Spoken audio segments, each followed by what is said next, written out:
Me sorprende ver tantas caras, tanta gente en una charla sobre la crisis financiera. O sea, si hubiera hecho una charla sobre el amor o alguna cosa así, habría llegado menos gente. ¿Quiénes de ustedes han tenido la oportunidad de leer el mejor libro que se ha escrito sobre ese tema hasta ahora? Pocos. Muy bien. Porque eso me da la oportunidad de explicarlo desde los principios más básicos y más fundamentales. Este es un tema súper complejo, que tiene muchas aristas y obviamente hay muchas posiciones en economía sobre lo que pasó, para dónde vamos, lo que podría pasar y cuáles fueron las causas de lo que pasó. ¿Ok? Es conocido el dicho que si ustedes sientan dos economistas van a tener tres opiniones distintas sobre el mismo tema. Acá hay visiones encontradas. Yo utilizo un marco teórico, analítico, que es, ¿quién sabe? El de la escuela austríaca de economía, que es la verdadera economía. Y yo les voy a explicar lo más sucintamente posible y de la manera más sencilla por qué se produjo la crisis financiera del año 2008, qué es lo que ha pasado desde entonces y por qué aquellos que dicen que es un problema del capitalismo, que fue la codicia, la ambición desmedida, que fue la desigualdad del mundo, todas esas cosas, están equivocados, fundamentalmente equivocados. Fue la razón por la que escribí ese libro, que entre otros se tradujo al inglés, se publicó en Estados Unidos, también se publicó en Eslovenia.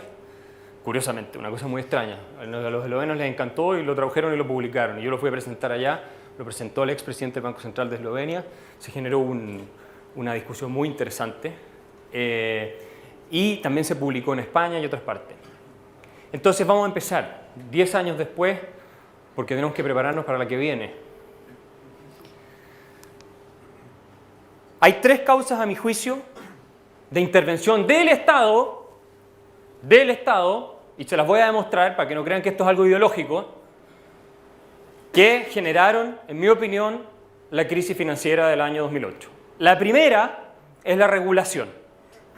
¿Ok? Vamos a partir por la regulación. Ustedes han oído hablar de que la desregulación causó la crisis financiera, ¿verdad? ¿Qué desregulación conocen ustedes que se produjo que sea responsable de la crisis financiera? No, pero desregulación. Primero vamos a la desregulación. Que se permitiera a los bancos comerciales hacer Exacto. banca de inversión. Lo que se decía era que Glass-Steagall, que se quedó en la década del 30, ¿no es cierto?, bajo el gobierno de Roosevelt, que separaba la banca comercial de la banca de inversiones, era una norma muy sensata, ¿verdad? Porque obviamente impedía el contagio de todo el sistema en caso de que los créditos que se otorgaran salieran mal, etcétera, etcétera. Esa ley efectivamente bajo el gobierno de Clinton, del gobierno demócrata de Clinton, se modificó. Lo interesante, sin embargo, es que si ustedes analizan los principales bancos afectados por la crisis financiera del 2008, no hacían al mismo tiempo banca de inversión y banca comercial. Estaban separados. ¿Se fijan? Pero sí hay una regulación que es mucho más importante a mi juicio en materia de explicar lo que pasó, que es lo que se conoce como la Community Reinvestment Act. Esta ley se crea el año 77 bajo el gobierno de Carter.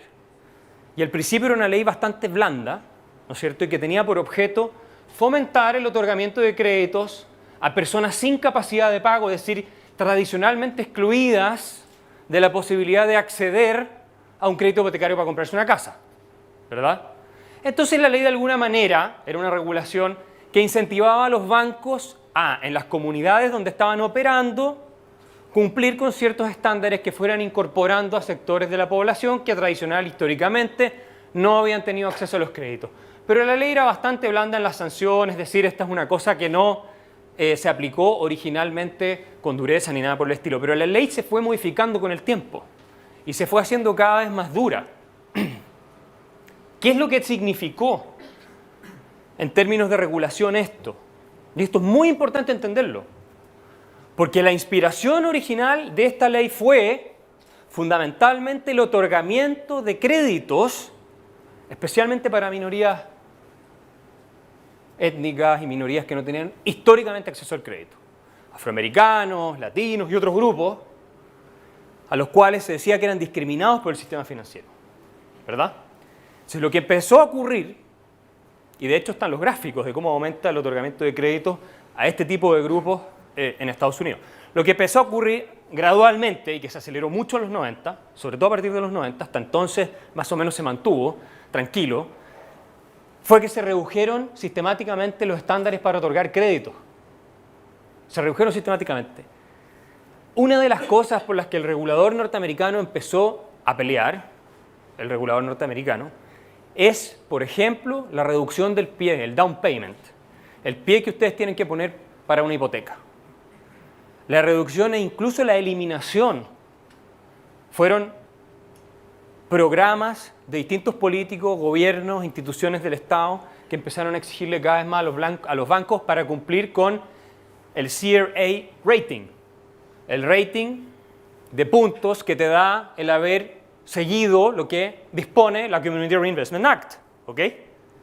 Entonces, una de las cosas que se produce es que ya tú no necesitas tener el 20% del pie o el 30% o lo que te pidieran los bancos, sino que es cada vez menos. Lo cual, obviamente, ustedes entenderán que incrementa el riesgo, ¿sí o no? Que una cosa es poner una parte, por algo se pide el pie, por algo se pide, no es por cualquier cosa. Otra de las cosas que se empieza a atacar y que de a poco va disminuyendo la exigencia es el historial de crédito. Se decía que era injusto pedir historial de crédito para otorgar un crédito hipotecario. ¿Por qué los bancos miran el historial de crédito? O las instituciones financieras en general. Obviamente para medir el nivel de riesgo que ustedes tienen, ¿sí o no? O sea, si ustedes le van a prestar la plata a alguien, pónganse en el lugar del banco, y esa persona tiene un pésimo historial de crédito, ha tenido, no sé, deudas en todos lados y nunca las ha pagado, ¿ustedes le prestan la plata? No. Y si le prestan plata, le van a cobrar una tasa de interés mucho más alta porque el riesgo es mucho más alto. Y hacer la tasa de interés más alta, para la persona, contraer el crédito, es mucho más caro y por lo tanto tal vez no lo contrae. ¿Verdad? Se la piensa dos veces. Ese fue otro de los resultados de la regulación, ¿verdad? Que fue modificándose con el tiempo. Son distintas regulaciones, pero esta es la principal. ¿Ok? Entonces se termina casi eliminando el requisito de historial de crédito. Lo cual es una locura, ustedes comprenderán. ¿Cuál era el argumento? Que era discriminatorio pedirlo, unfair, porque obviamente hay sectores que no tienen historial de crédito porque no tienen acceso a los mercados de crédito, todo lo demás, no les dan tarjeta porque tal vez no tienen activo, no tienen ingresos estables, en fin. Entonces, claro, si tú eres un trabajador, eres un abogado, que te ha ido relativamente bien en la vida, es fácil que tengas historial de crédito, pero si una persona que de repente tiene un trabajo mucho menos calificado que todo lo demás, es muy difícil o más difícil que tú tengas un historial de crédito, ¿verdad? Y si lo tienes va a ser más probablemente malo. Entonces, con eso, ese es otro tema, para que vean ustedes cómo el camino al infierno está plagado de buenas intenciones. Después, otra cosa que se empieza a introducir y se empieza a hacer casi obligatoria es el otorgamiento de créditos automáticos. ¿Qué significa esto? Que se empieza a automatizar el otorgamiento de créditos con programas de computador, con programas de computación, ¿verdad? De manera tal de que ya no era un funcionario del banco, un grupo de personas analizando el riesgo, estudiando a fondo, sacándote hasta el ADN, que supuestamente te sacan casi antes para poder entregarte un crédito. No. Eran programas que, con bases de datos, automáticamente generaban el crédito. Recibían un input y sacaban el auto. ¿Y por qué se hace esto? Porque de esta manera el volumen que tú puedes otorgar de crédito es mucho mayor. La cantidad de créditos para más cantidad de gente es mucho más grande. Esta fue una innovación de los bancos, pero el regulador rápidamente la empezó a promover e incluso a forzar. Otra de las cosas que ocurren, y esto en los 90 bajo el gobierno de Clinton, es que los bancos acusados de no otorgar créditos a grupos minoritarios o minorías étnicas o minorías que se consideraban discriminadas por el sistema bancario, podían iniciar acciones de clase en contra de los bancos. Nosotros somos un grupo de personas que por distintos caminos fue a pedir un crédito, le dijeron que no, porque obviamente no tenemos los requisitos, somos muy riesgosos, lo que sea, nos ponemos todos de acuerdo, vamos a una organización de la sociedad civil que se llama Acorn, que en Estados Unidos existían otras, y ellos te ofrecen asesoría para litigar en contra del banco porque supuestamente te está discriminando a ti por no darte el crédito. Uno de los abogados que participó en estas litigaciones y con éxito fue Barack Obama, para que la gente tuviera acceso a los créditos. ¿Ok? Entonces los bancos, ¿qué pasó? En muchos casos, que perdieron varias de estas acciones de clase, y que en general son indemnizaciones no despreciables, empezaron a tener terror de someterse a escándalos públicos. Por un lado, los medios de comunicación te crucifican, el banco de los racistas, el banco aquí, el banco allá, discriminador, y por otro lado, a las sanciones civiles, ¿verdad? Adicionalmente, si no cumplías desde los 90 en adelante con buenos ratings del CRA, de la Community Reinvestment Act, había sanciones del tipo, los bancos no podían extender sus operaciones a otros estados, por ejemplo, o no podían fusionarse con otros bancos, y cosas por el estilo, que obviamente para los bancos salían muy caras.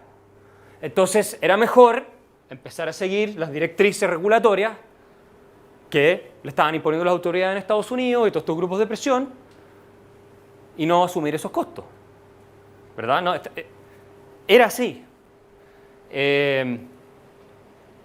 Entonces, todas estas regulaciones hechas en nombre de que se realizara el sueño americano, y Bush lo decía, esto es demócrata y republicano, aquí no es, y Bush decía que todos tenían que tener derecho al sueño americano. El derecho social a la vivienda, diría Fernando Atria, que habría estado seguramente de acuerdo con todas estas políticas, yo creo.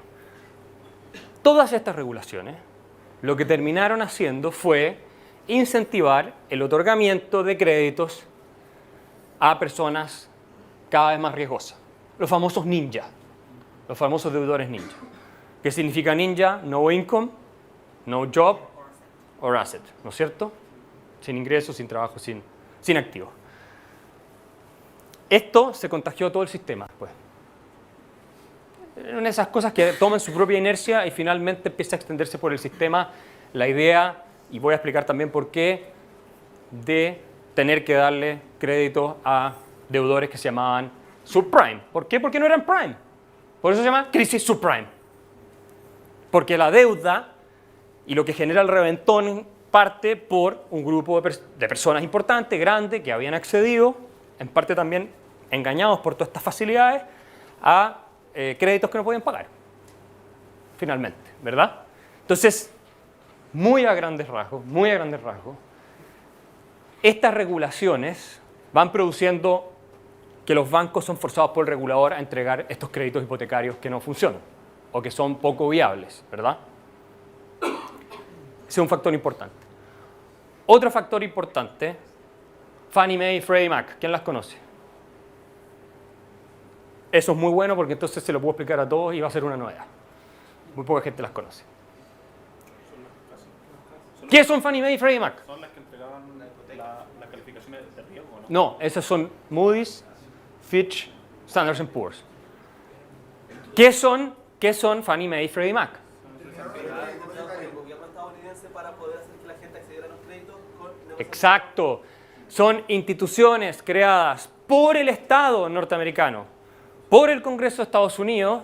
Una fue creada en la década del 30 por el gobierno de Roosevelt como parte del New Deal y otra fue creada en los 70 para facilitar, ¿no es cierto?, a la gente, también con dificultades, el acceso a crédito hipotecario o a una vivienda. ¿Cómo operaban Fannie Mae y Freddie Mac? Que se llaman GSE, Government Sponsored Entities, entidades patrocinadas por el gobierno. Ese es el nombre técnico de estas dos instituciones, que después se privatizan solamente en lo que respecta a la distribución de las ganancias.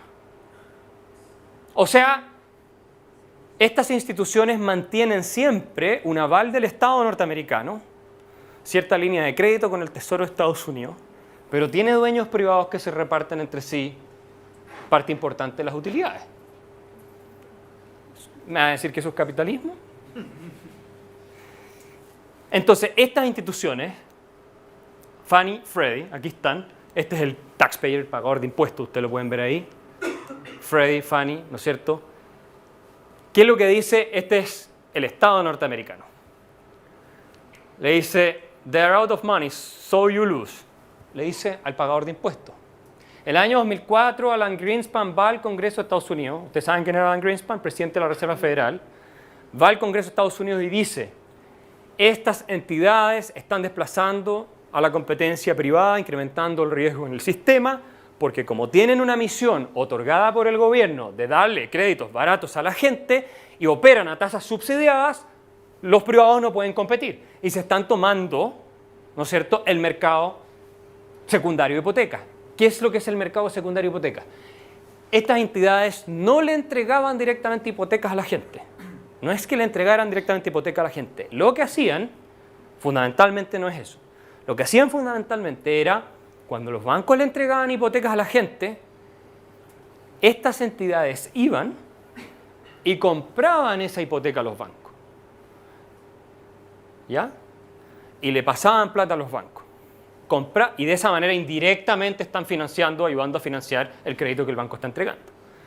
Entonces Wall Street, que no son nada de tontos obviamente, ¿qué hace? Dice, fantástico, yo otorgo una hipoteca, se la vendo a Fannie, a Freddie, me lavo las manos, le traspaso todo el riesgo al contribuyente norteamericano, y lo que hacían Fannie y Freddie era agarrar estas hipotecas, en general lo que hacían era agarrarlas y creaban los más famosos mortgage-backed securities, que son los derivados, que son instrumentos derivados. ¿Cómo funcionan los mortgage-backed securities?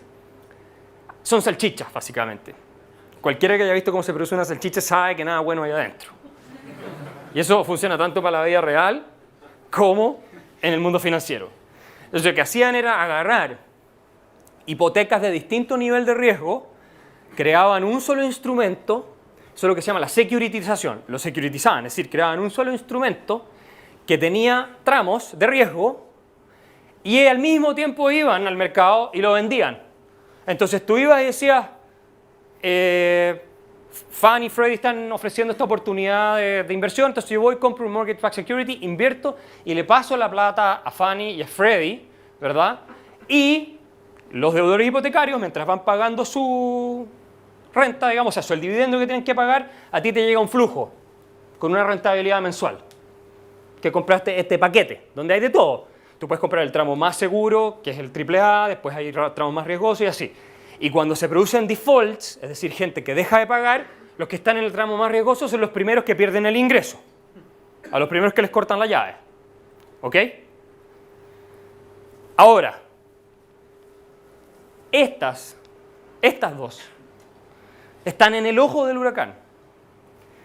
Fueron sistemáticamente presionadas por los políticos en Estados Unidos y por los reguladores en Estados Unidos para financiar crecientemente créditos hipotecarios de personas con baja capacidad de pago. Entonces, el HUD es House and Urban Development en Estados Unidos, encargado de todo el desarrollo urbano y toda esa cuestión, puso en 1995 como meta que un 42% de las hipotecas que garantizaban Fannie y Freddie tenía que ir a ingresos medios y bajos, a personas de ingresos medios y bajos, y un 14% a familias de ingresos muy bajos. ¿Ok? El 99 la meta sube a 50% y 20% respectivamente. Este es el órgano que regula a Fannie y Freddie y que les impone entonces estos estándares. ¿Ok? Entre el año 2004 y el año 2006, entre esos años, otorgaron 434 mil millones de dólares en créditos subprime, o garantizaron créditos subprime por esa cifra. Estas dos instituciones llegaron a concentrar el 80% más del mercado secundario de hipoteca en Estados Unidos. Del total del mercado hipotecario, estas dos instituciones llegaron a cubrir, garantizar de manera directa e indirecta el 50%, aproximadamente 6 trillion 6 trillion, son 6 millones de dólares en créditos hipotecarios.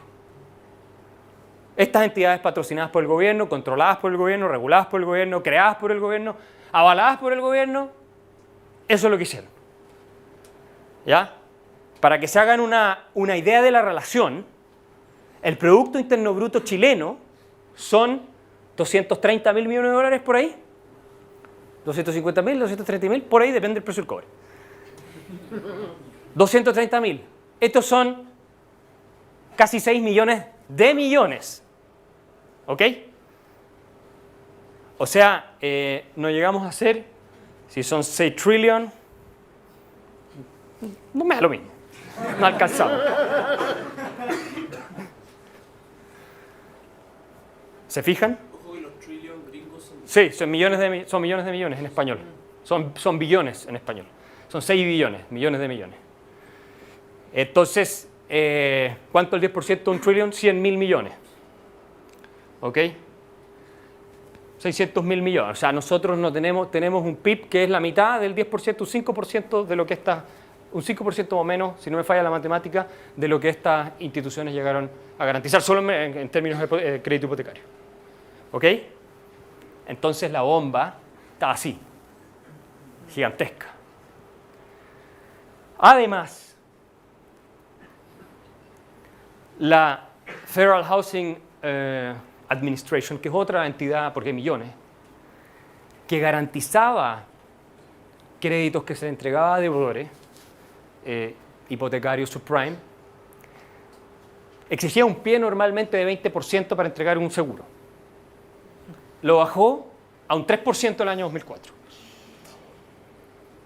A un 3%. ¿Ok? Entonces, Fannie y Freddie están en el ojo del huracán. Y después voy a explicar lo que pasó. Pero obviamente, ustedes entenderán que nada tiene que ver eso con una política de mercado de competencia. ¿O no? Nada. Vamos al factor que me parece el decisivo. La Reserva Federal, el Banco Central de Estados Unidos, el banco central más poderoso del mundo, y el presidente del Banco Central, hoy día, presidenta del Banco Central, Janet Yellen, es la persona más poderosa del planeta, a mi juicio. ¿Por qué? Porque nadie tiene la posibilidad de imprimir ilimitadamente toda la cantidad de dinero que quiera en 10 minutos. Y eso tiene efectos en toda la economía global porque el dólar es la moneda de reserva internacional. ¿Ok? O sea, cuando ustedes van y tienen que pagar más por el precio de gasolina, acá en Santiago, en Puerto Vara, donde sea, tiene mucho que ver con lo que hace la política monetaria del Banco Central en Estados Unidos. ¿Ok? Voy a hacer un pequeño recuento de dónde partió la historia, muy brevemente. El año, si ustedes se fijan aquí, esta es la balanza comercial de Estados Unidos. ¿Ok? Desde la década de los 70 en adelante se empieza a deteriorar sistemáticamente la balanza comercial de Estados Unidos. ¿Qué es lo que significa eso? Empiezan a comprar mucho más de lo que venden. ¿Ok? Y aquí ustedes pueden ver cómo cae y se forma el trade deficit, el déficit comercial de los gringos, famoso, que nunca fue una realidad hasta los 70. ¿Ok? Como consecuencia, porque tú para comprar de afuera más que lo que le vendes, tienes que endeudarte. Es decir, tú tienes que importar capital a cambio de entregar pagarés, IOUs, como se dice en inglés. Te pagaré en el futuro. ¿Ok? Que es lo mismo que son los dólares. Los dólares es eso, los instrumentos financieros son eso, todo lo demás. Si ustedes se dan cuenta, esto es lo que el resto del mundo tiene en su posesión activos financieros denominados en dólares. Porque esto es un correlato y una consecuencia directa del déficit comercial de Estados Unidos. ¿Ok? Porque evidentemente, si yo voy y le compro a los chinos un montón de, qué sé yo, cachivaches y cosas que, ropa, todo lo que se compra en Estados Unidos, todo lo que se hace en China, que es casi todo en realidad hoy en día, hasta el iPhone se hace en China. Voy y se lo compro, yo le mando dólares, ¿verdad? ¿Qué hacen los chinos con los dólares? Van y compran instrumentos financieros, se lo prestan al gobierno de Estados Unidos, todo. Entonces, en su balance, los chinos empiezan a acumular cada vez más activos denominados en dólares, que son al final un reclamo sobre bienes y servicios reales que se han producido en Estados Unidos. ¿Ok? Por eso Warren Buffett escribió un artículo una vez donde comparaba la situación de Estados Unidos con la de un dueño de un fondo que para ir financiando su vida lujuriosa y todo empieza a vender partes del campo. Lo mismo, estás transfiriéndole riqueza o títulos de reclamo sobre eso al que le estás comprando, ¿ok? Como consecuencia, ¿qué pasa? Este es el valor del dólar comparado con una canasta de monedas, cierto promedio. En la medida en que tú te vas endeudando cada vez más, vas emitiendo cada vez más dólares, el peso de tu moneda frente a otras que pueden estarlo haciendo, pero a un menor ritmo, va cayendo. Entonces el valor del dólar frente a otras va cayendo. ¿De acuerdo? ¿Ok? ¿Qué pasó en el año 71? ¿Quién sabe? La cuestión del petróleo, ¿no? No. El año 71 se acabó el patrón oro en Estados Unidos. Después del año 44 se estableció en Bretton Woods un sistema que significaba que se eliminaba el patrón oro para uso local, pero se mantenía para pagos internacionales. Se fijó el dólar como moneda de reserva internacional con el oro a $35 por onza de oro. ¿Por qué se hizo eso? ¿Por qué es importante el oro? Porque tú, al poder redimir, porque era redimible, entre los gobiernos podían exigirse esto, al poder redimir la moneda por una cierta cantidad de oro, lo que te estás asegurando es que el que emite la moneda, si emite mucho y te llena de papel, no te cague en buen chileno. Entonces tú vas, le mandas los dólares y le pides deme el oro, porque eso sí tiene valor real. El dólar no vale nada. ¿Ah? Creo que tengo uno por aquí, a ver. Esto. Saco el de $1, porque el de 100 es muy arriesgado, muy arriesgado. Aquí está. In God we trust. In gold we trust. Bueno, resulta que De Gaulle y otros se avivaron porque los gringos, como yo les mostré, empezaron a imprimir mucho dólar para financiar la Guerra Fría, para financiar los programas de la Gran Sociedad de Johnson, para financiar todas esas cosas. Y como es moneda de reserva internacional, y todos tenemos que transar todo internacionalmente comprando dólares, ni tontos ni perezosos, empezaron a devaluar la moneda. Total, hay una demanda permanente por dólares que mantiene artificialmente alto el valor del dólar. Lo cual significa, ¿verdad?, que Estados Unidos, al devaluar su moneda, lo que hace es exportar la inflación a todo el mundo. Por eso Putin dijo acertadamente una vez que los americanos eran parásitos del mundo. Y en ese sentido, no estaba tan equivocado. ¿Verdad? Porque si yo puedo emitir una moneda, yo emito el Kaiser, pero ese no se podría evaluar. Pero si yo emito el Kaiser y ustedes están obligados a cada compra que realicen a hacerla a través de mi moneda, está diciendo, po. Yo puedo emitir todo lo que quiera, se las mando, y ustedes lo que producen yo se los compro, po, y lo que le estoy pasando son papelitos nomás. Si ustedes la tienen que usar. Entonces, con la eliminación del padrón oro, que es lo que hace Nixon, porque mandan los buques a llevarse el oro, se lo empiezan a llevar y Nixon dice, bueno, vamos a quedar sin oro. Dijo, tapa, pa.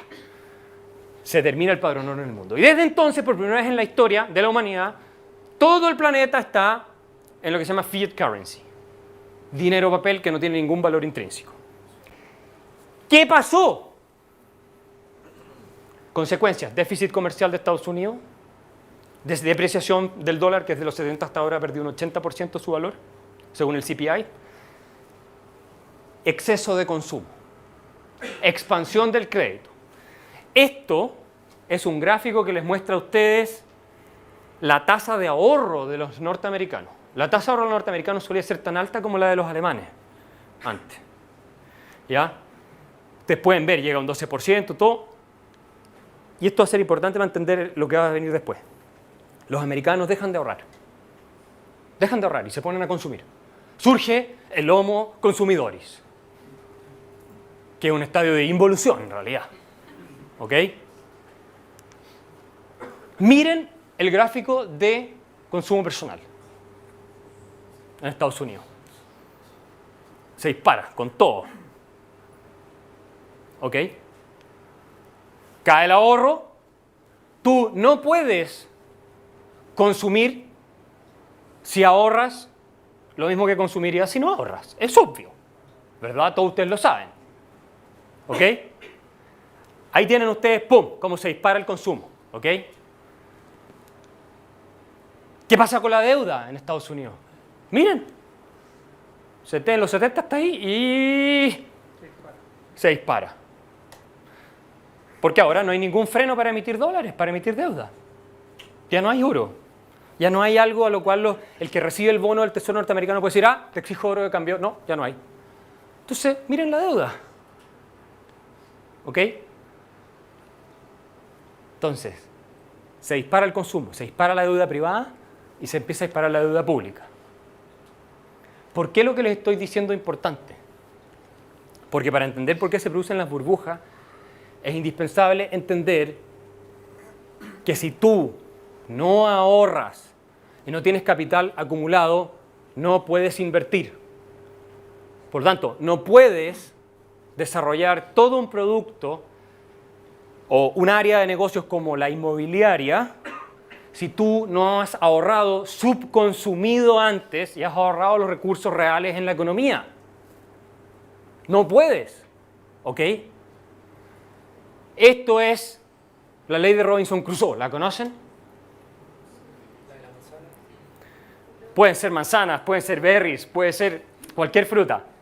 Si Robinson Crusoe se queda en una isla solo y el tipo, su primera necesidad ¿cuál es? Sobrevivir, tiene que alimentarse, ¿sí o no? El tipo encuentra un manzano y necesita 5 o 10 manzanas para vivir, digamos 5, para vivir todos los días. ¿Ok? Y después descubre que si desarrollara un recolector para conseguir las manzanas de más arriba, tendría acceso a más manzanas todos los días. ¿Qué es lo que tiene que hacer para poder fabricar ese palo que le va a permitir recolectar las manzanas de más arriba? Tiene que, por un par de días, ¿verdad?, dejar de comerse todas las manzanas para tener 2 días de reserva al menos que le permitan construir, ir a buscar, construir, diseñar el palo para sacar las otras manzanas, ¿sí o no? Entonces tiene que subconsumir, ahorrar para fabricar un bien de capital que es ese palito. Esto se llama Crusoe Economics. Y la base de toda la economía. Uno se enreda con cosas muy sofisticadas. No, si esta es la base. No es más complejo que esto. Es más complejo en el mundo de hoy, pero digamos que la esencia es esta. ¿Ok? Entonces cuando el tipo tiene, ya no recolecta solo 5, recolecta 8 manzanas al día. Entonces ahora tiene un superávit. Y con ese superávit le sale más fácil después dedicarse a fabricar un arpón para ir a pescar pescado. Y así el tipo va mejorando su calidad de vida, pero el tipo requiere de ahorro. ¿Okay? Si tú no ahorras bienes reales que están en la economía, no puedes producir bienes de capital y no puedes incrementar tu consumo. Los bienes de capital al final tienen el objetivo de incrementar el consumo, ¿correcto? Ok. En una economía monetizada, lo que representa la cantidad de ahorros reales que están disponibles, ¿qué es lo que es? La tasa de interés. La tasa de interés. Imaginémonos un mundo de puras manzanas. ¿Ok? Si las manzanas fueran los medios de pago, si tú ahorras muchas manzanas, ¿cuál es el precio del crédito de manzanas? Si tú tienes 1000 manzanas ahorradas, ¿verdad? Versus prácticamente ninguna, y yo voy a pedirte, oye, ¿me das un crédito por 200 manzanas? La tasa de interés que te voy a pagar en manzanas va a ser más alta o más baja que si tienes 5000 manzanas ahorradas. Más baja. Más baja, tienes razón. Obvio, porque tienes mucho más ahorros disponibles. Sí, lo estoy dando más barato. Es más barato. ¿Ok? Ahora, si te las comiste todas y tienes pocas, claro, eso es lo que pasa. Ellos hicieron lo mismo. Entonces, y si tienes pocas, entonces ¿qué va a pasar? El costo de conseguir el crédito mucho más alto, la tasa de interés va a subir. Entonces, la tasa de interés lo que hace es coordinar a través del tiempo las preferencias de los consumidores. Cuando hay una tendencia en general en la economía de consumir más, la tasa de interés, los ahorros disponibles son menos, la tasa de interés sube, indicando el incentivo a que la gente también vuelva a ahorrar. cuando ahorra mucho, subconsume, digamos, la tasa de interés cae, dando la señal de ahora es un buen momento para meterse en proyectos de inversión. ¿Por qué? Porque están los ahorros para poder financiarlos. Y los bienes más sensibles a las bajas de tasas de interés, ¿cuáles son? Los bienes que están en los órdenes más altos de producción. Casas, bienes de capital. Obviamente, si tú vas a comprar una casa, te estás fijando que sea ojalá la tasa de interés lo más baja posible. No te vas a comprar con la tasa de interés allá, ¿ok? ¿Qué pasa cuando los bancos centrales bajan la tasa de interés artificialmente? Inundan el mercado con liquidez, mandan la señal al sistema. Esto es todo lo contrario de lo que le van a decir los economistas del mainstream. Pero ellos están equivocados. No, hay unos par que dicen lo mismo. John Taylor y otros dicen lo mismo. Pero mandan la señal, ¿verdad?, de que existen ahorros reales. Y la gente se confunde y dice, ah, está barato hoy día, vamos a comprar una casa. Entonces empieza, con la tasa de interés baja, a comprarse casa. Y todo el mundo empieza a hacer lo mismo, y los precios de las casas, ¿qué hacen? Se van así. ¿Qué pasó en Estados Unidos con la Reserva Federal? El mismo Greenspan, que muy lúcidamente advertía sobre Fannie y Freddie. Fíjense ustedes en este gráfico. ¿Qué pasó el año 2001? 99, 2000, por ahí. Revienta la burbuja de las .com, ¿verdad? 99, 2000. Mucha demanda, ¿no? Se infló, porque también había habido tasas bajas, se infló, reventó. No fue nada demasiado grave, pero sí fue importante. Y vean ustedes, claro, vean ustedes lo que hace Greenspan. Greenspan baja las tasas de interés porque la lógica de todos los economistas mainstream es, oh, si la economía se está deteniendo, metámosle crédito, metámosle inflación, metámosle consumo. Que a mi juicio es totalmente absurdo. A juicio... ¿No controlará la inflación en ese momento, no? No, espérate, ya lo voy a explicar eso. A mi juicio, obviamente no es mi juicio, el de la economía austríaca y otros, es absurdo. ¿Ok? Pero ellos creen que así se combate el ciclo, gastando desde el fisco el keynesianismo, gastando desde el fisco, bajando la tasa, metiéndole crédito. Entonces, ¿qué hace? ¿Qué hace Greenspan? Baja la tasa de interés, después de que Krugman dice, lo que tenemos que hacer es inflar una burbuja inmobiliaria, lo dice textual, el Premio Nobel de Economía lo dice textual. Entonces, Greenspan parece que le hizo caso.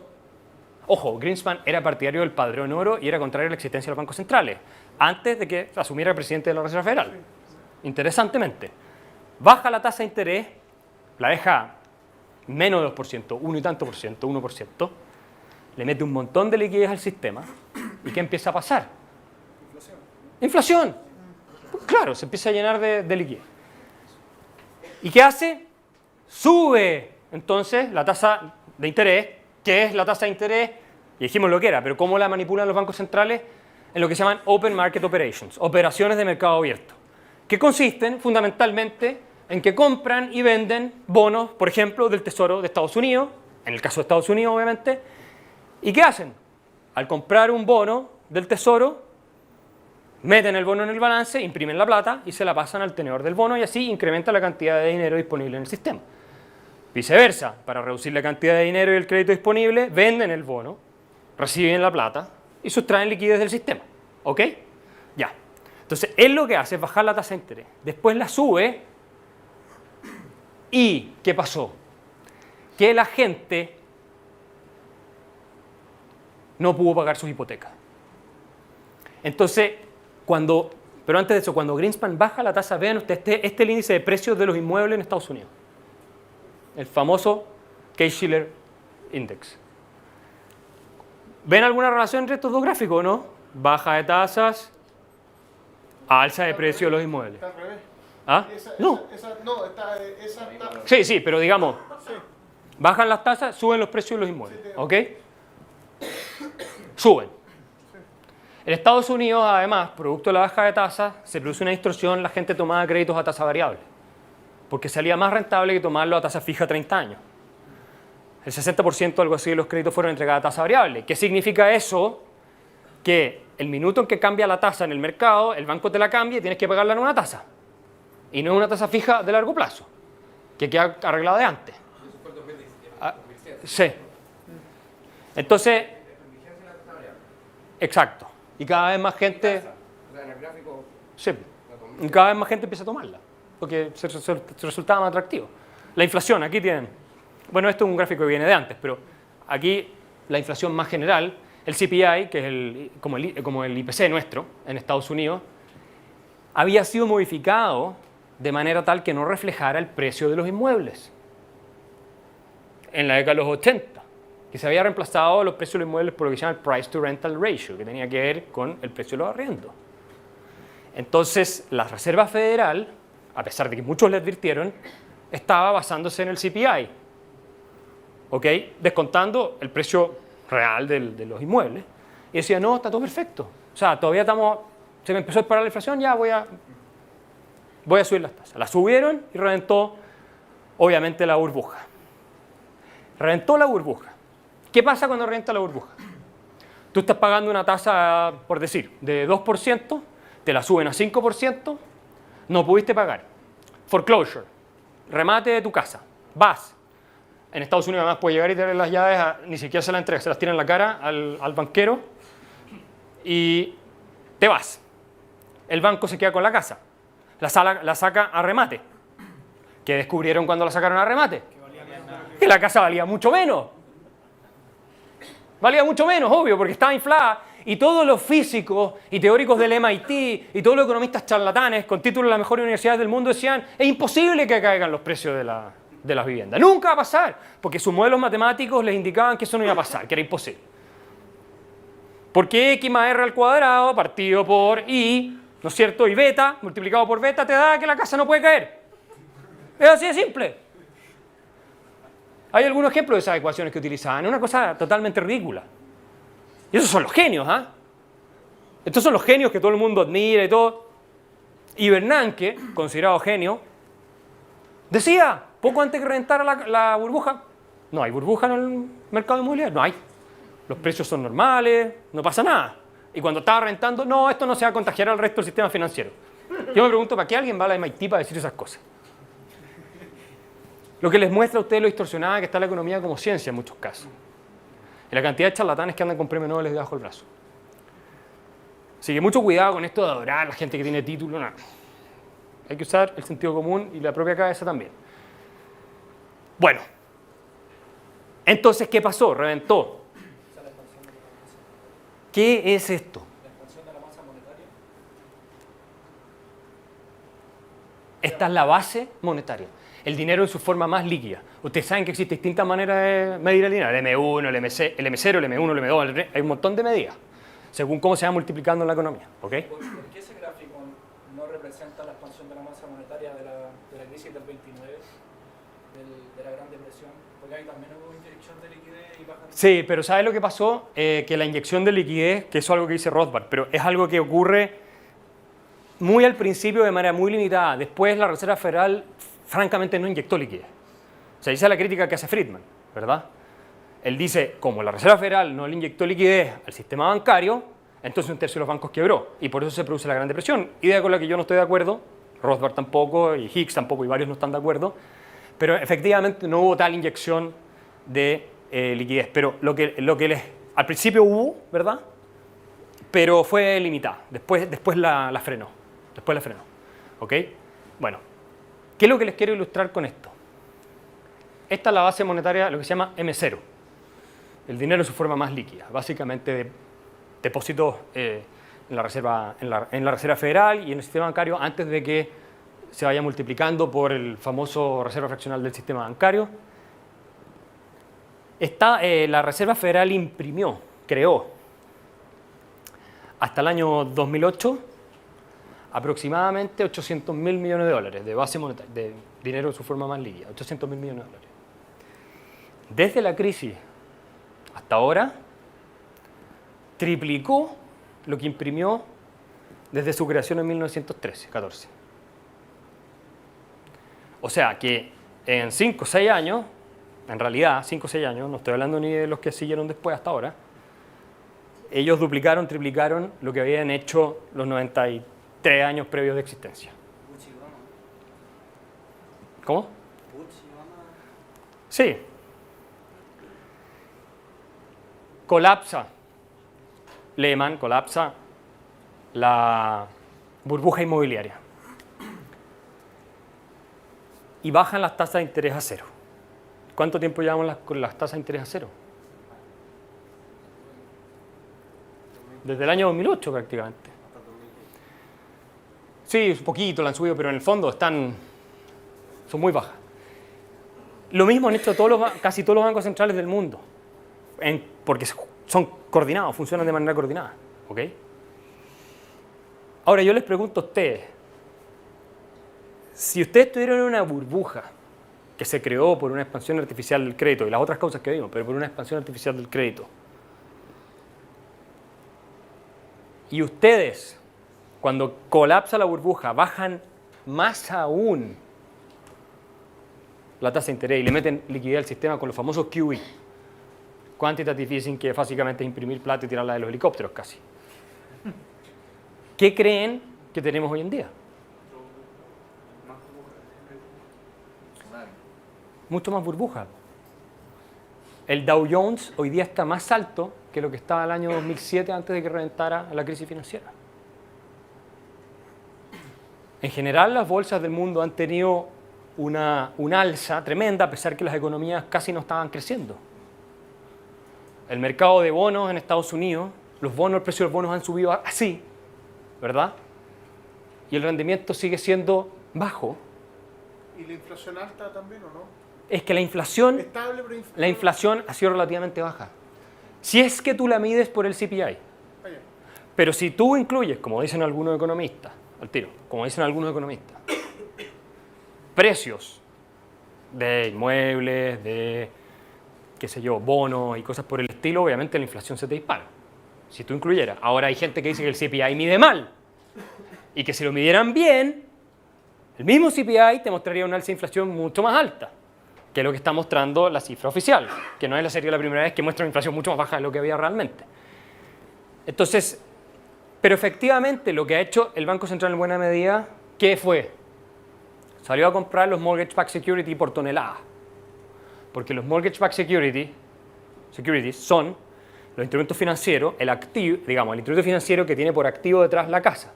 Si tú dejas que colapse el precio del mortgage-backed security, finalmente colapsa el precio de la casa. ¿Ok? Si colapsa el precio del mortgage-backed security, los bancos tienen que asumir pérdidas mucho más grandes. ¿Ok? La casa vale menos, por lo tanto, el dueño de la casa tiene un activo mucho más bajo que pega en el balance del banco y que además no le permite a él generar, según los economistas mainstream, una reactivación a través de consumption effects. ¿Qué es lo que significa eso? Que tú, al tener un activo y hipotecarlo, tú puedes y tener un leverage más bajo porque tu activo vale más, tú puedes endeudarte más y puedes gastar más y puedes consumir más y de esa manera puedes activar la economía. Y ahora la Reserva Federal está sentada sobre más de $1 trillion de mortgage-backed securities y de bonos del gobierno de Estados Unidos y la gran pregunta es ¿cómo carajo salimos de esta? No tienen idea. Y créanme, yo he estado con expresidentes de Reserva Federal, porque ustedes saben que la Reserva Federal se divide, tiene el Federal Reserve Board, ¿verdad? Y tiene son 13 reservas federales en general, la de Nueva York, la de Cleveland y así. ¿Okay? Yo he estado con presidentes de Reserva Federal y te dicen, lo que han hecho estos tipos es una cosa demencial. Y nadie tiene idea cómo resolver el problema. Entonces, yo intuyo que vamos a tener tasas de interés bajas por mucho tiempo, salvo que los mercados en algún minuto se entren en pánico y terminen reventando esta cuestión. Porque si tú tuvieras tasas de interés normales, colapsa la bolsa, colapsa el mercado de bonos del Tesoro, los intereses que tiene que pagar Estados Unidos, cuya deuda está en más de un 100% del producto. Obama la agarró por un 70%, la dejó en más de un 100%, ¿verdad? Y todo eso se te desarma como un castillo de naipes. Entonces, esas distorsiones van a seguir funcionando y por eso la recuperación también ha sido tan anémica. Estados Unidos prácticamente no vio una recuperación real según los datos de John Taylor. ¿Ok? Así las cosas, mis estimados, y para ir cerrando, les quisiera decir que se preparen, porque no es imposible, no lo doy por garantizado, pero no es imposible que en un par de años más tengamos otra crisis financiera. Hoy día los bancos están más concentrados que antes por Dodd-Frank, por la regulación que salió y todo lo demás, y por los rescates, que tumbe el sistema financiero internacional. Los más apocalípticos dicen que se acaba y que cae todo, y caen todos nuestros bancos, vamos a perder toda nuestra plata. Eso es lo más apocalíptico. Corralito y todo eso. Ahora, no es imposible, yo no sé si va a ser así, hay gente que dice que eso no va a pasar, que es una locura, pero, como dicen los americanos, you have to hope for the best, prepare for the worst. Muchas gracias.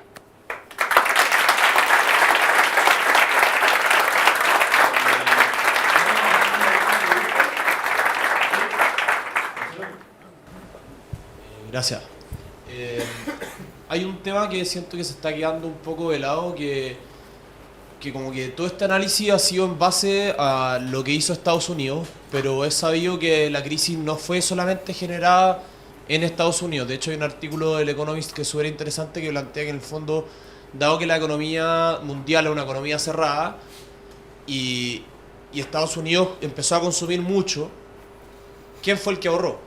China. Entonces fue China y todos los países asiáticos luego de la crisis asiática del 98 al 97.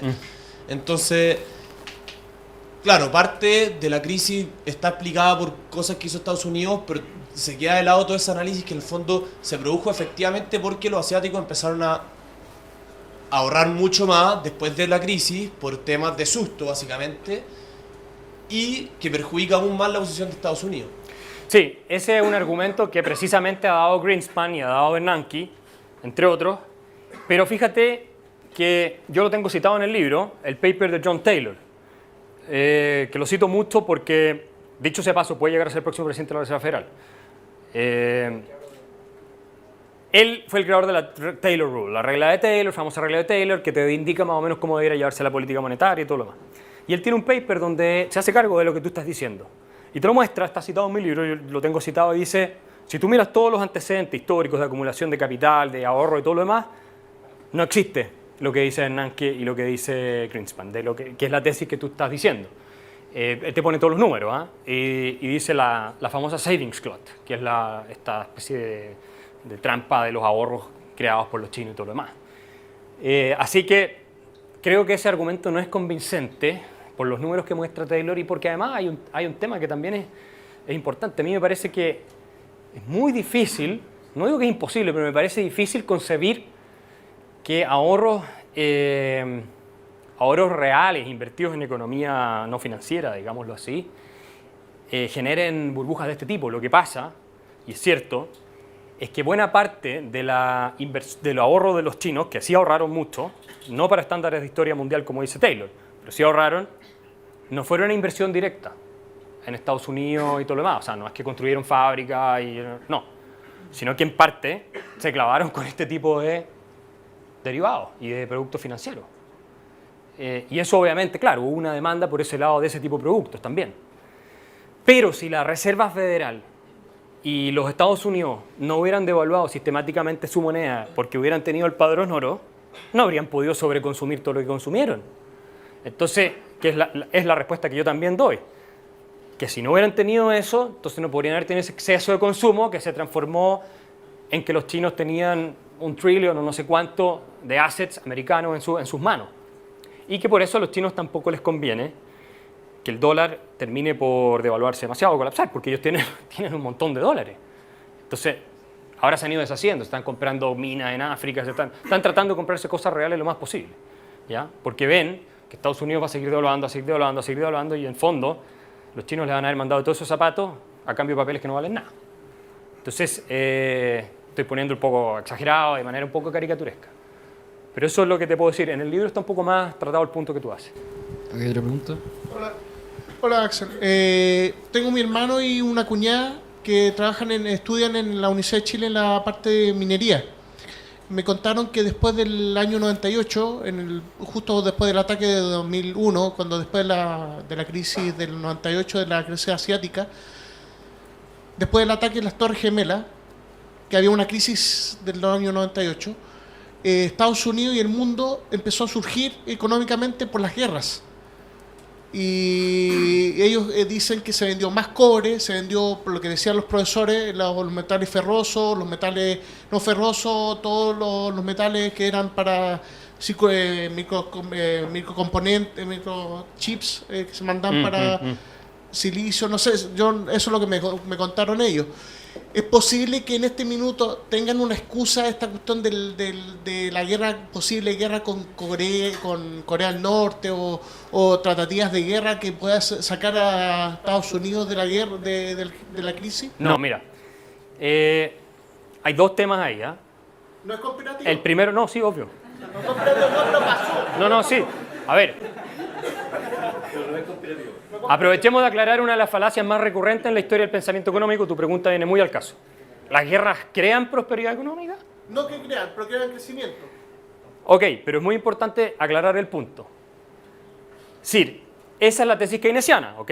La tesis keynesiana es, como dijo Krugman en una entrevista que la pueden buscar en YouTube, si tuviéramos una invasión alienígena, textual, cito textual, y nos preparáramos, superaríamos la crisis económica en un santiamén. Desde entonces están buscando extraterrestres y no lo encuentran. Pero la NASA redobló esfuerzo y mandó declaraciones de guerra interespacial. Pero es importante, con la Gran Depresión fue el mismo argumento. Es importante aclarar una cosa. Las cifras de crecimiento del producto bruto, interno bruto de un país, no representan necesariamente prosperidad real y sostenible. ¿Por qué? Efectivamente, en la Segunda Guerra Mundial, a la cual se le atribuye haber resuelto el problema de la Gran Depresión, lo cual es totalmente falso, el crecimiento del producto y el desempleo bajó cuando Estados Unidos entra en la guerra el año 39 en adelante. La depresión venía de la década del 30 y del 29, digamos, ¿ya? Entonces, ¿por qué? Porque el crecimiento del producto muestra, el crecimiento del PIB muestra eso. El desempleo también cae. ¿Por qué cayó el desempleo? Porque toda la gente se fue al frente de batalla. No hay que ser muy inteligente para entender que eso no es una reducción honesta del desempleo. ¿Por qué subió el producto, el crecimiento del producto? Porque los tipos se dedicaron a fabricar tanques, aviones y bombas.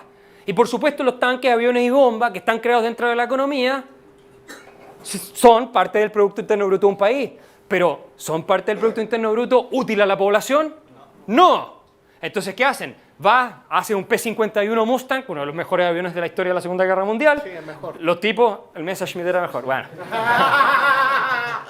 Bueno, los tipos se suben al avión, van, pum, los matan y todos esos recursos que se utilizaron para fabricar el P-51, que podrían haberse utilizado para fabricar alimentos, autos, refrigeradores y todo lo demás para la población civil, se distraen y se llevan a la fabricación de armamento que termina en el mar o termina destruido en alguna parte.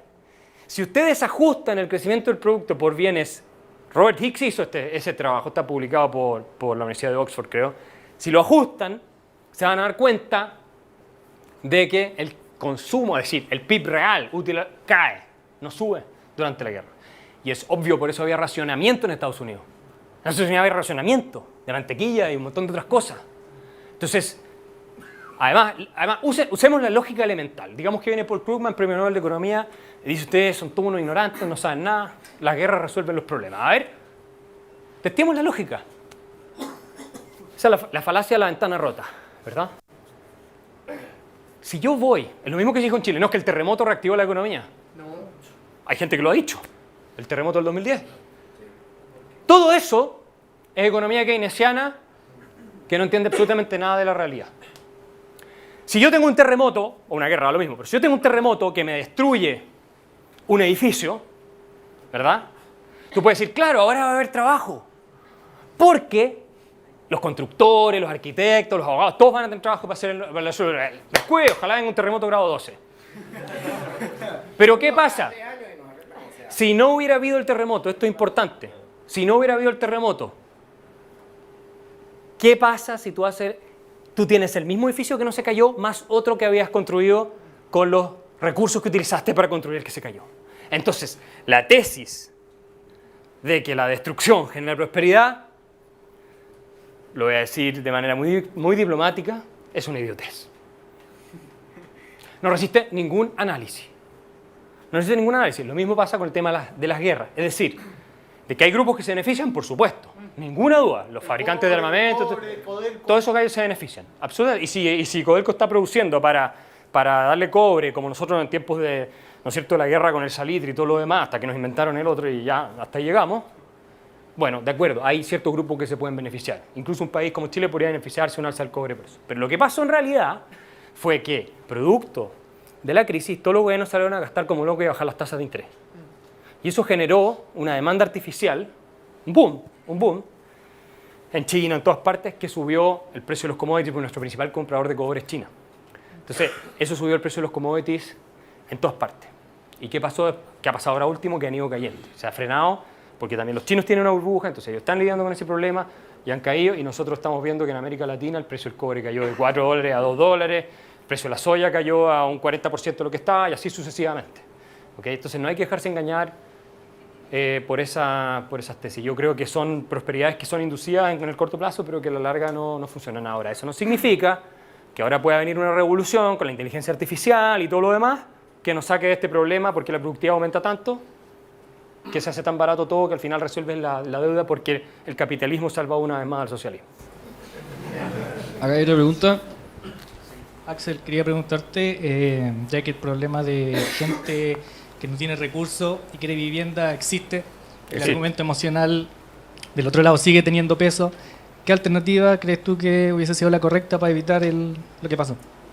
Mira, yo creo que es mucho mejor tener políticas públicas en las cuales tú subsidias directamente y facilitas de alguna manera, no todo, porque es muy importante que la gente se esfuerce por lo que tiene. Eso no solamente un tema desde el punto de vista de la ética moral y todo, sino que porque está demostrado que cuando se esfuerza por conseguir lo que tiene, lo aprecia, lo valora, lo cuida y inculca una ética dentro de su propia familia sobre ese mismo tema. Entonces es muy importante, pero si tú haces políticas bien pensadas de subsidio, que son subsidios yo creo más bien directos, no a través del mercado financiero y todo, y entonces el banco se lleva una parte, toda esa cosa es rara y bien corrupta, tengo que decirlo. Yo creo que sí se puede hacer algo de ese estilo. De hecho, en Chile en parte lo hacemos. Ahora, claro, tampoco se trata de que tengas 3 casas subsidio porque te registraste en partes distintas y todo, y al final la gente siempre trata de hacerle trampa al sistema, y eso también hay que evitarlo, ¿ok?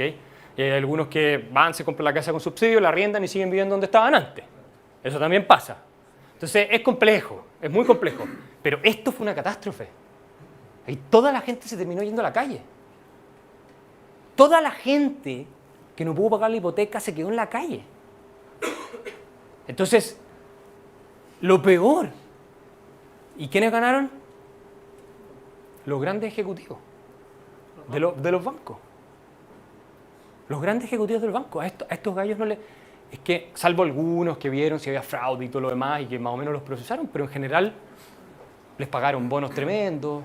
Encima los salvaron. Los rescataron, obviamente. Porque además hay una cuestión, y esto yo se lo pregunté a un senador de Estados Unidos, a un ex senador de Estados Unidos, que era presidente del chairman de banking y toda esa cuestión en el Congreso, en el Senado de Estados Unidos.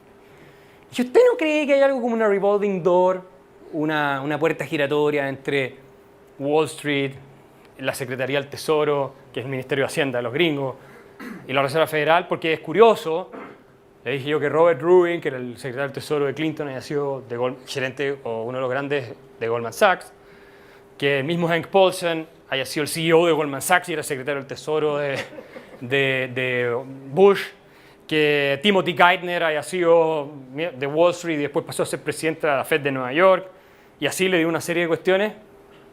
Me dijo, sí, mira, se discute mucho ese tema, pero en realidad no me quiso contestar bien la pregunta. Después había otro economista gringo y me dijo, tenés toda la razón. Esa puerta giratoria existe y eso es peligroso. El caso de Estados Unidos, Luigi Singales también lo trata en uno de sus libros, es muy alarmante cómo la élite financiera está metida y interconectada con la élite bancaria, digamos. El principal aportante a la campaña Obama fue Goldman Sachs, uno de los principales.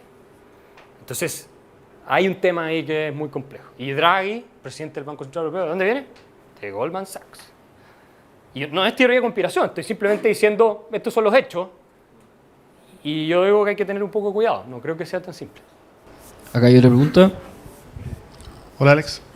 Me gustaría llevarte un poco de vuelta a lo que entiendo estás diciendo es la razón de la crisis, que es de alguna forma el intervencionismo del gobierno.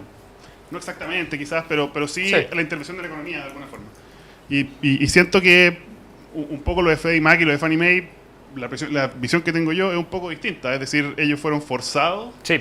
yo siento lo contrario. Fueron forzados por el mercado a empezar a comprar mortgage quizás no tan buena, pero al final, desde el 2000 al 2007, ellos iban perdiendo participación de mercado porque eran privados de Wall Street que compraban cualquier porquería. ¿A qué voy con eso? La sensación que tengo yo que ese pequeño detalle te cambia un poco la lógica. Es decir, si es que el mercado llevó a estas entidades públicas con una sensación un poquito distinta a comprar porquería, no es tan claro, me parece, que sea el intervencionismo la razón de fondo. Pero ¿por qué dices tú que cómo los obligó el mercado? Porque desde el 2000 al 2007 pasaron de tener 80 y tanto por ciento de mercado a un 30. El 2007 terminaron con 30. ¿Por qué? Porque habían brokers privados que compraban la porquería y no les importaba nada. En cambio, tuvieron que, equivocadamente, bajar los estándares de crédito. Pero ¿cómo lo estás midiendo tú? Porque el Gary Becker tiene un artículo donde él habla de que al año 2007-2008 era un 50% del mercado hipotecario general en Estados Unidos, tal vez no lo tenían en su balance, pero que había sido cubierto y había sido garantizado, financiado por Fannie y por Freddie.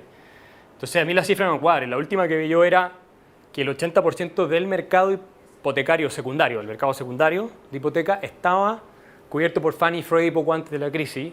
Y de hecho Greenspan, yo lo tengo citado ahí en el libro textual, el 2004, dice todo lo contrario, dice que Fannie y Freddie están desplazando la competencia privada. Entonces, tal vez tú estás viendo otro indicador, pero en general yo creo que la exposición estuvo ahí y fue gigantesca. Y por otro lado, no nos olvidemos lo que yo mostré acá, que el HUD le obligó a Fannie y Freddie, que es el regulador, a incrementar su exposición a créditos de familias de ingresos medios, bajos y todo lo demás. O sea, hubo una presión ahí porque además no hay que olvidarse un tema, los senadores y los parlamentarios iban a hacer campaña con la idea del sueño americano para todos, con la idea de la casa propia para todos. Entonces a ellos les servía. Esto desde el punto de vista demagógico, el mismo Bush tiene unas declaraciones que son alucinantes en ese sentido. Entonces, la presión, a mi juicio, como lo muestran los datos, y hay varios libros que también hablan de esto, vino desde el regulador y vino desde el gobierno. Pero es peor, porque por último, el riesgo podría haber sido privado. Pero en vista de que son government-sponsored entities, los inversionistas en las basuras que estos vendían decían, bueno, si esta cuestión quiebra, que es un poco la caricatura que yo mostraba, si esta cuestión quiebra, el contribuyente va a salir a rescatarlo. O sea, los políticos no van a dejar que... Y eso lo dice Greenspan en su declaración también. La gente tiene cada vez más la percepción de que estas entidades no las van a dejar caer. Y después el moral hazard, el riesgo moral. Y eso fue lo que pasó. Al final las salvaron. Entonces, no se equivocaron los inversionistas. Pero si quieren lo vemos con más detalle en otro minuto. Vamos a hacer la última pregunta. Hola, me dejaste un poco tiritón con tus predicciones para futuro, entonces te quería preguntar un poco. Se desató la crisis, empezaron a rescatar empresas, rescataron automotoras, después se puso en moda a rescatar países. Sí. Y da la sensación de que cualquier cosa se puede rescatar, de que hay plata para arreglar todo, de que cualquier crisis que venga, los bancos se van a poner con la plata, pero ¿dónde están esas lucas? ¿Existen esas lucas? ¿Qué es lo que va a pasar a futuro cuando está ahí esta otra burbuja que tú dices y empiecen a colapsar de nuevo la economía importante, empiecen a endeudarse de nuevo los países? ¿De dónde va a salir la plata? Mira, yo veo tres escenarios posibles, ¿ya? El más apocalíptico es un colapso total del sistema financiero mundial. Total, con algunas excepciones, puede ser, pero un gran colapso, con el mercado de bonos, del mercado, obviamente, de todos estos asset-backed securities, de los bonos basura, de los bonos soberanos, etcétera, etcétera, etcétera, y obviamente de las bolsas y todo eso. Ese es un escenario. Que hay mucha gente seria que lo está diciendo, o sea, no lo estoy inventando yo. El otro escenario es que nos quedemos en una estagnación tipo japonesa, que Japón lleva 20, 30 años prácticamente sin crecer nada, de pura deuda, de puro meterle crédito, todo lo demás, por mucho tiempo. Y que sigamos así, 10 años más, todo lo demás, lo cual va a llevar a incremento en tensiones sociales, va a llevar a cada vez más movimientos populistas y todo lo demás, porque cuando tú tienes represión financiera y cuando no dejas que los mercados de capitales funcionen, es decir, cuando eliminas el precio, que es fundamental, que es la tasa de interés, la alocación de recursos es pésima, no funciona. Entonces lo que vas a tener es una alocación de recursos que beneficia cada vez más a una élite, porque, ojo, los que tienen los activos financieros en el mundo son los más ricos, sobre todo. No en el caso de Chile, porque las AFP, gracias a la AFP, todos tienen acción y toda la cuestión. Pero en general, el ciudadano promedio no tiene acciones en el Dow Jones, en el Nasdaq y toda esta cuestión. Cuando en la burbuja, cuando los bancos centrales imprimen mucha plata, se inflan esos precios, mi patrimonio como dueño de esas empresas sube. Lo mismo pasa con bonos corporativos y otras cosas más. Entonces, por un lado eso, por otro, no impide que la economía se ajuste, se genere más innovación e inversión. Los bancos en Estados Unidos no están prestando un peso prácticamente a los emprendedores y a las pymes. No están prestando. Están llenos de plata que les ha pasado a la Reserva Federal y no la prestan. Porque tienen terror, uno, porque la Reserva Federal les paga por redepositar la plata en la Reserva Federal. O sea, yo te paso plata, devuélvemela y te pago un interés por la plata que te pasé a ti para que la mantengas conmigo. Eso se llaman políticas de esterilización. ¿Ok? Y yo, como dueño de Wall Street, ni tonto ni perezoso, digo, el después, riesgo cero, ganancia, sin hacer ningún esfuerzo.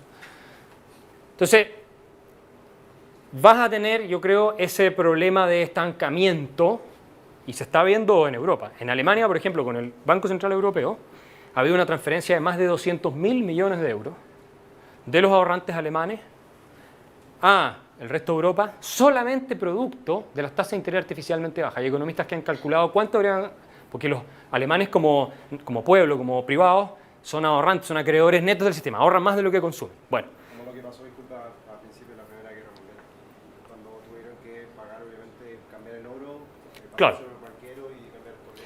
Entonces, ¿qué está pasando? Hay una transferencia de riqueza, ¿ya? Y están empobreciendo. Eso sin contar todo el paquete de rescate y todo lo demás. Entonces, esto puede ser un problema. No es curioso que la AfD, aparte de los temas migratorios y todo, pero que la AfD y que partidos populistas están ganando en Europa. También es porque la gente ya no está viendo muchas perspectivas económicas de surgir. O sea, tú eres hoy día un gallo joven en Alemania y obviamente tu perspectiva no es lo mismo que 10, 15, 20 años atrás. Tienes mucho peor perspectiva de futuro. Los ingresos están totalmente estancados. Y eso que Alemania es el país con el menor tasa de desempleo y todo lo demás. Entonces, por ahí se puede ir produciendo un problema cada vez más agudo. Los bancos están generando pérdida porque las tasas de interés bajas no les permiten generar un negocio con utilidad. Ya se están empezando a quejar, están empezando a llorar. No sé cuánto tiempo va a durar. Y el último escenario, que es el más optimista, es la revolución robótica, la cuarta revolución industrial, inteligencia artificial, ingeniería genética, tecnología de energía barata y todo lo demás que incrementen la productividad a un nivel en que tú resuelvas el problema. Pero eso puede demorar mucho todavía. Yo no lo sé, no lo sabemos, esa es la verdad. Yo se lo pregunté a John Taylor, qué pensaba él de la eliminación de los bancos centrales y todo. Y me dijo que no le parecía una mala idea, pero que todavía no estábamos preparados. Le voy a preguntar después si se sabe que es el presidente de la Reserva Federal o no, a ver si cambia de opinión. Pero hay muchos economistas que no están de frentón en contra del sistema de banca libre, por ejemplo. Pero aquí en Chile ha funcionado bien el Banco Central, digamos. Comparado, por supuesto, 30, claro, comparado con su, o sea, después de lo que pasó. Exacto, desde los 80 en adelante. Antes podría haberlo, podría haberlo cerrado y haber hecho el Museo de la Inflación allá adentro, pero comparado con otros, sí, ha funcionado relativamente bien, ha sido bastante ordenado, ni una duda. Ahora, igual el peso se ha devaluado muchísimo. Si tú ves lo que costaba la UEF el año 90, ¿cuánto eran? 6 lucas, no me acuerdo. Hoy día están 23, 24, 26. Entonces, ven que el peso igual ha ido perdiendo su valor porque al final la lógica del sistema fiat, del crédito, del interés, del crédito para pagar el interés, va llevando a una devaluación progresiva de la moneda. Es una realidad. Entonces, esos son los escenarios que yo veo. Temo que uno muy probable es que haya una nueva crisis financiera. Temo que es muy probable eso. Sí. Bueno, denle un fuerte aplauso a...